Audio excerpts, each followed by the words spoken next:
No matter how difficult it is, we have to fight together. যতই কঠিন পরিস্থিতি আসুক আমাদের একসাথে লড়তে হবে। মাস 6 আগেও লিভারপুলকে প্রিমিয়ার লিগের শিরোপা জিতে ভক্তদের চোখের মণি হয়ে উঠেছিলেন। মাস 6 পর সেই আর্নে স্লটই যেন চোখের কাঁটা।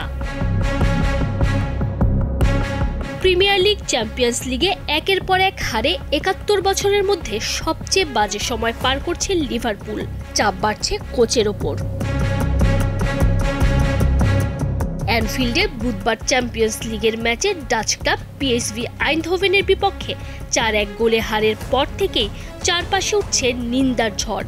সব প্রতিযোগিতা মিলিয়ে সবশেষ 12 ম্যাচের মধ্যে 9টাতেই হেরেছে ইংলিশ চ্যাম্পিয়নরা। এর আগে এত বাজে অভিজ্ঞতা হয়েছিল 7 দশক আগে 1953-54 মৌসুমে। 1953 সালের পর টানা 3 ম্যাচে দ্য রেডস হেরেছে 3 গোলের ব্যবধানে।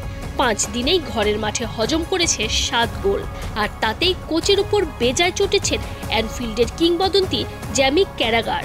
দ্য টেলিগ্রাফে নিজের কলামে লিখেছেন, চাকরি বাঁচাতে 1 সপ্তাহের সুযোগ আছে স্লটের হাতে। ইপিএল এর পরের 3 ম্যাচে ওয়েস্ট হ্যাম, সান্ডারল্যান্ড আর লিডসকে হারাতে পারলেই পরিস্থিতি কিছুটা সামাল দেয়া যাবে। অবশ্য দলের হয়ে 710 ম্যাচ খেলা সাবেক অধিনায়ক স্টিভেন জেরার্ড বলছেন উল্টো কথা। তার মতে, এত অল্পতেই দলের খেলোয়াড় আর কোচকে অপমান করা ঠিক না। তবে কোচ যদি দলে এর সমাধান খুঁজে না পান তাহলে এটা চলতেই থাকবে।